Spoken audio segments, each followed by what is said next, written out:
saying that Allah SWT sent him into the house of Pharaoh, and that was the place for him to be safe and grow up there, and then he becomes a prophet. They start being in that house. What is that? What is the secret? What is the lesson for that?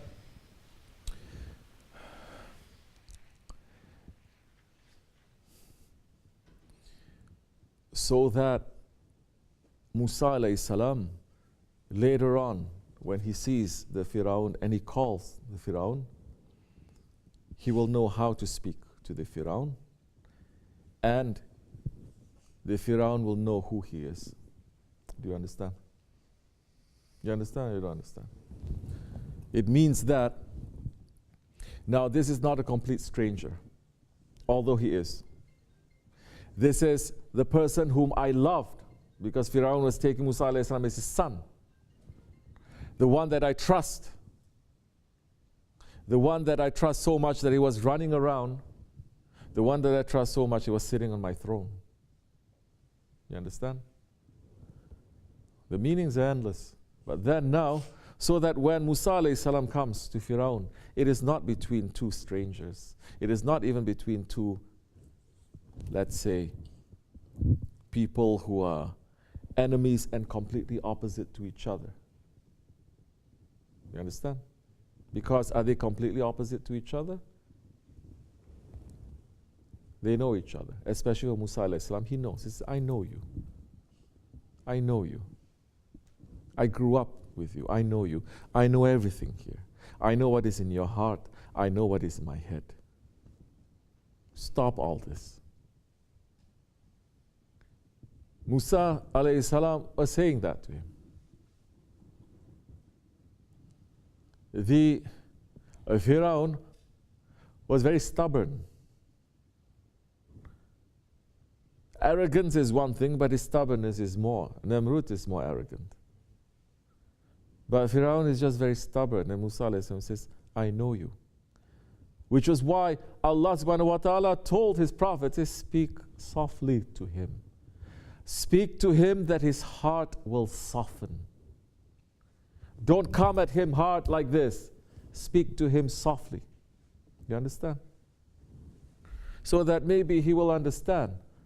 Because even when Musa alayhi salam is saying, I'm your greatest Lord, he himself knows he doesn't believe it. He himself doesn't believe it. He himself knows that there is an Allah. Whether you think, oh, where is it in the Quran, this or that? It is in the Quran. What did he say? He was going to declare Shahadat, believing in Allah and the Lord of Musa. You understand? He's very smart that way. He's not even going to say my Lord, because what he doesn't know. You understand? He doesn't know. But he's saying the Lord of Musa. Whoever is worshipping, I believe in that. You think that belief is just going to come like that? You think that belief by fear suddenly is going to enter into your heart? That's not belief. You think Allah will not know the difference?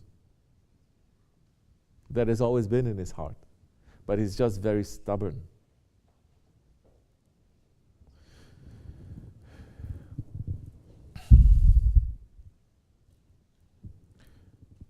This is very important for people of the Akhir Zaman.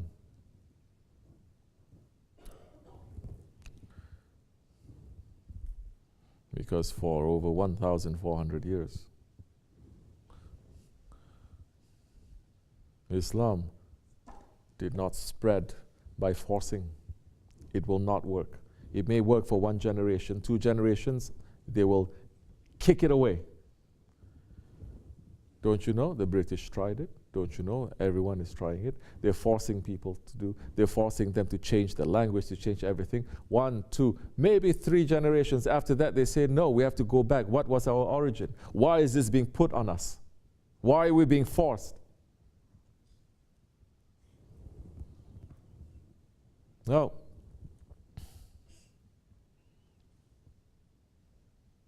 What happened? What made people to turn around? Is it through force? But are the awliya Allah also told when you enter into certain places? Most of the time when they're entering to bring Islam, is it through going up there and fighting with people and arguing with people? They say now, because they're standing in front of them, are these Firauns who are declaring lordship to themselves. They find one way or another to soften them, to soften their hearts, to take their hearts. This is how it spread. Wahhabism is trying to force. Is it working? No, it's not. Not working in the East, not working in the West, not working for themselves. They're forcing that religion of Wahhabism to themselves. Is it working to themselves? No. If their intention was correct and they say we must clean all of the Muslims, clean all of Arabia, clean all of the Hijaz to go back, they destroyed everything that was built up for over 1,000 years. They destroyed everything. And then what happened now? They're starting to build. They want to go back to year zero, but is it working? No. Now they're going to build. And what they're going to build is they're going to catch up to the rest of the world, or this world, dunya, that is not only catch up, but is going to be much, much light years ahead of what this dunya has. And that is not going to capture people's hearts for akhirat. It's going to bring them down deeper into dunya.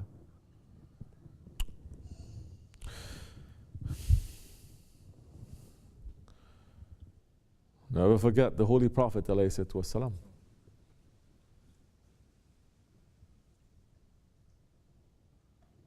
How he was dealing with those ones who are Namruds and Firauns in his own family. Who was it? That one. That every morning, without fail, he would take garbage and trash and put it in front of the Prophet's door. Who was it? Huh? His own uncle.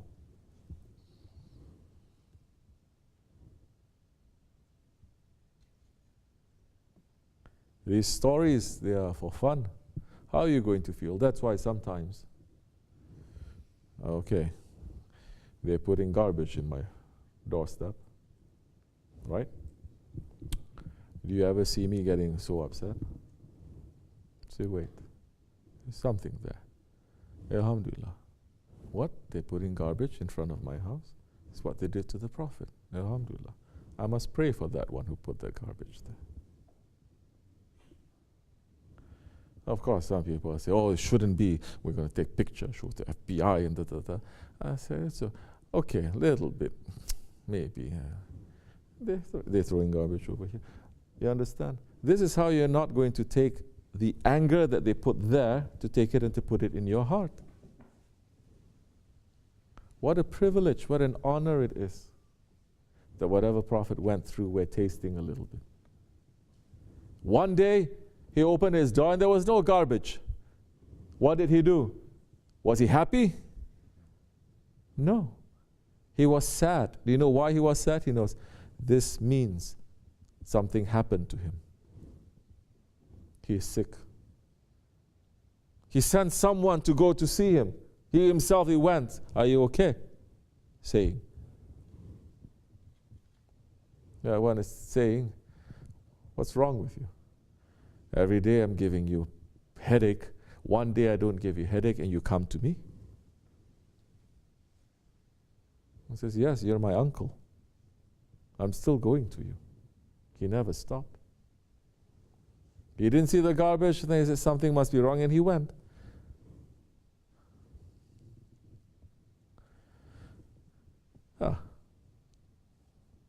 That one was stubborn. Abu Lahab was like the Namrud and the Firaun, the arrogance that was there. But who are we following? Are we following Abu Lahab and Abu Jahl? Are we following Namrud? Are we following Firaun? Or are we trying to follow the prophets? So there is, let's say, a push and a pull with these things. Huh?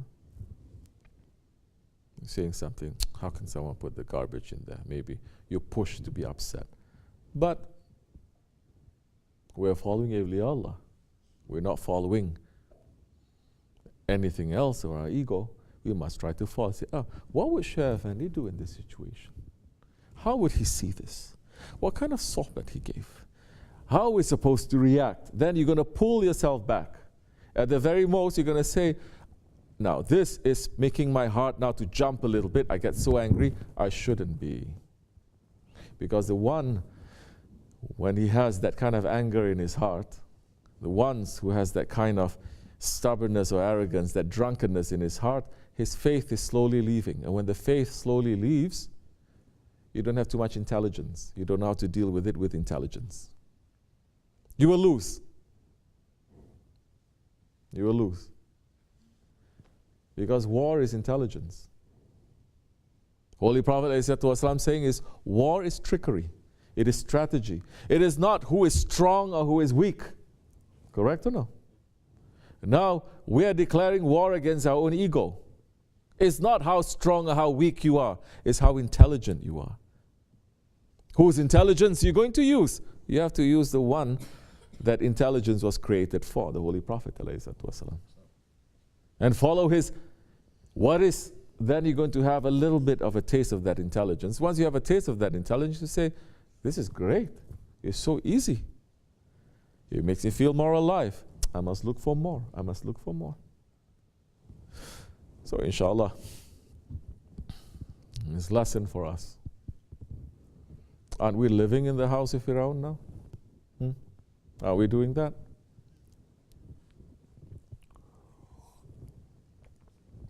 Then, like Musa alayhi salam, aren't we moving ourselves away from his house now to go somewhere in the wild wilderness? Inshallah,